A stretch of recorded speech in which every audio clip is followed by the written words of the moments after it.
Hey guys, today we are going to be going over vitamin D3 production, and then we'll be taking that a few steps further as to why that's important and what the end result of making vitamin D3 is, why you need that in your body. By now you have read the PowerPoint slides for tissues, just generally epithelial tissue and connective tissue especially. And you have read the PowerPoints for the integumentary system, so you're familiar with the layers of the epidermis. If you haven't, it would be a good idea to pause the video, go back, read over about the epidermis, and then come back and watch the video. So vitamin D3 is a substance that you can ingest. It's in a lot of different foods, but your body also makes it due to sunlight. And another word for vitamin D3 is cholecalciferol. And that is a important vocabulary term to know. And when I say important, I mean very likely to be on the test that this word would be. What we would use is cholecalciferol rather than vitamin D3. And throughout the video, I'll be just sort of switching back and forth between vitamin D3 and cholecalciferol just to get you used to seeing that word. Now, it does come from a precursor substance, which you'll see just for general interest. But if you look at different multivitamin bottles, you'll notice sometimes that you'll see vitamin D2, and that's called ergocalciferol, and that can be converted into cholecalciferol quite easily in the body. So that is the form that would be found in a lot of vitamins that you would then convert into this. Now, we're not going to be really worrying about ergocalciferol anymore. We're thinking only about cholecalciferol and how we make it and what we use it for. So things that you need to know before we get into the whole process. One, photoconversion. This is a word that has to do with photo, which means photons of light, and then conversion, which just means causing a chemical change, so some kind of chemical reaction, converting one thing into another. So photoconversion just means when light, like light from the sun, is going to cause a chemical reaction that changes one substance into another substance. Now, another thing that can change one substance into another substance is something called spontaneous isomerization. An isomer is something that has the same chemical formula as another something. So two molecules that have the same chemical formula would be called isomers, but they have a different shape to them. So their different constituent parts are constructed a little bit differently. So when a molecule isomerizes, it means that you haven't added anything to it, you haven't taken anything away from it, you're just changing its shape. So you're making a different molecule, but you just have the same formula, it's got the same component parts. So when you do spontaneous isomerization, this is something that just happens over time. It's a preset period of time where this chemical reaction is just going to occur. There's no stimulus that will stimulate it or that will cause it. It just happens. And we're going to see spontaneous isomerization happening while we're making vitamin D3. And then hydrolysis. We are familiar now with hydrolysis because we saw a lot of it for Unit 1. But that's just when you add water to a molecule and that changes it into something else. It allows you to either break apart a molecule or just remove that water and just have what's left after you take the two hydrogens and the oxygen over. So we're going to see hydrolysis happen a couple of times during this process. Okay, so let's look at my lovely little representation that pretty much covers the entire body here. So let me just orient you into what I've drawn up here. So we've got this up here. So just this whole upper area will be the epidermis. And in particular, it's the bottom two layers of the epidermis, the stratum spinosum and the stratum germinativum. Why it's only these two layers is because these are the only two layers that are really still alive and doing stuff. The stratum granulosum just above the stratum spinosum, that's still alive technically, but it's in the process of dying So it's not really doing a whole lot of anything. It's just, living its last moments up there, where these two layers are actively doing things. And so that's why we're looking at these. They're going to be making the precursor to our cholecalciferol, or vitamin D3. Now we're also going to look over here at the liver. The liver is a really big organ, kind of actually looks like this in shape.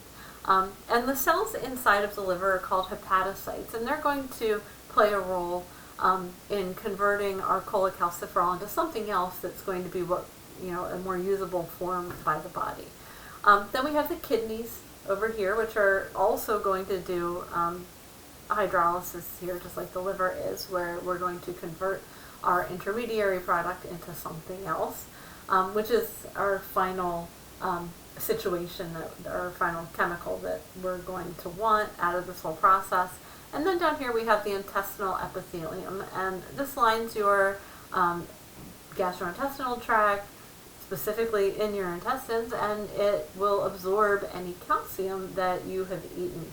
So dietary calcium is going to be absorbed into the body from the inside of the intestines through the intestinal epithelium and then out into the blood, where it can go to all the rest of the cells.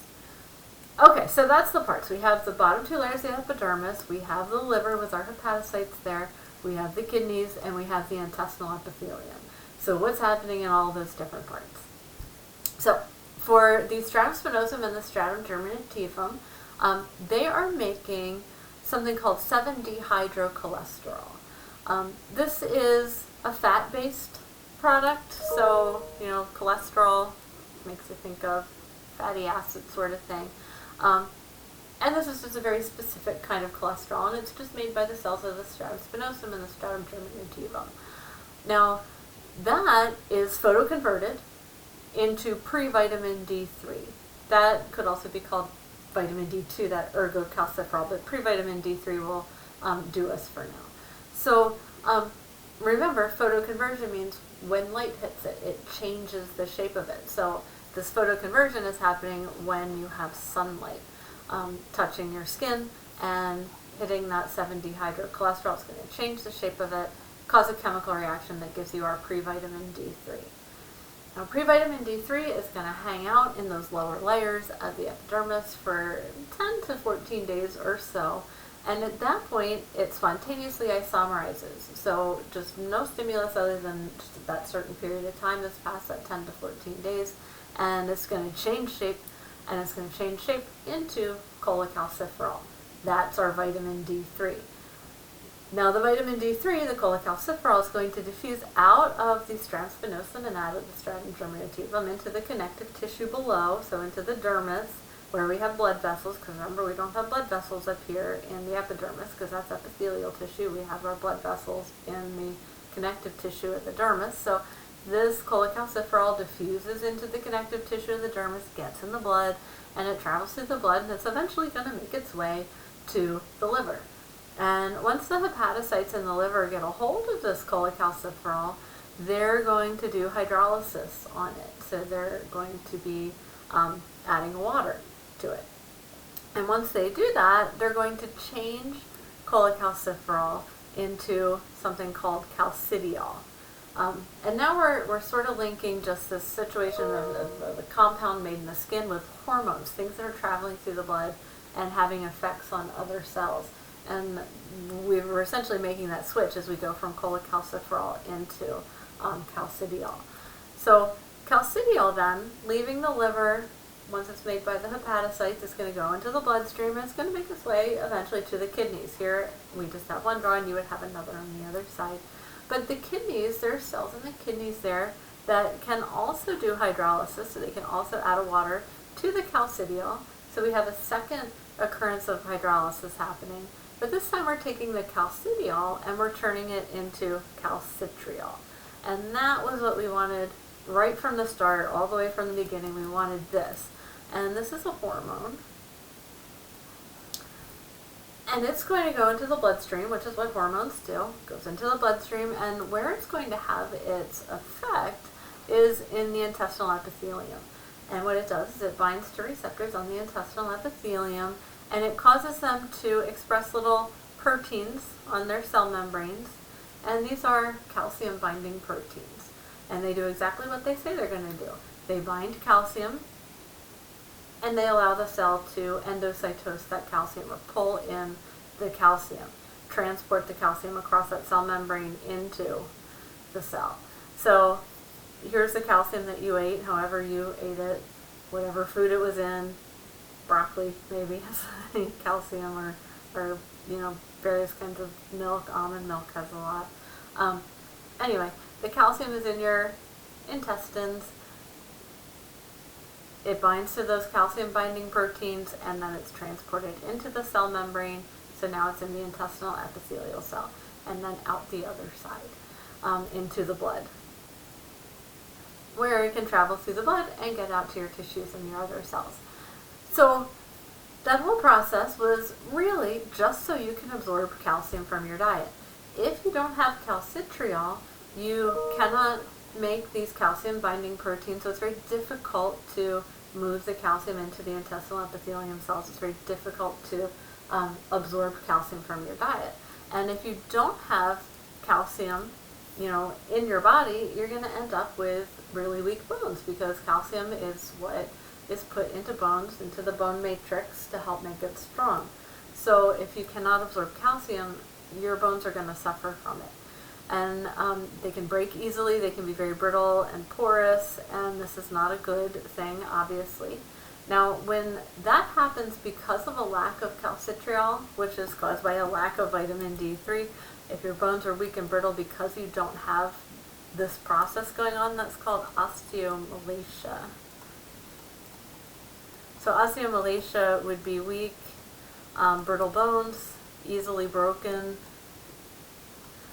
due to a lack of calcitriol. So why would you have a lack of calcitriol? Essentially not making enough vitamin D3. So if you never go outside, if you are never have any pieces of skin exposed, it doesn't take much. It takes about a quarter-sized patch of skin for about 10 minutes to make enough cholecalciferol, typically, to make your calcitriol, to get enough calcitriol to allow you to absorb your calcium.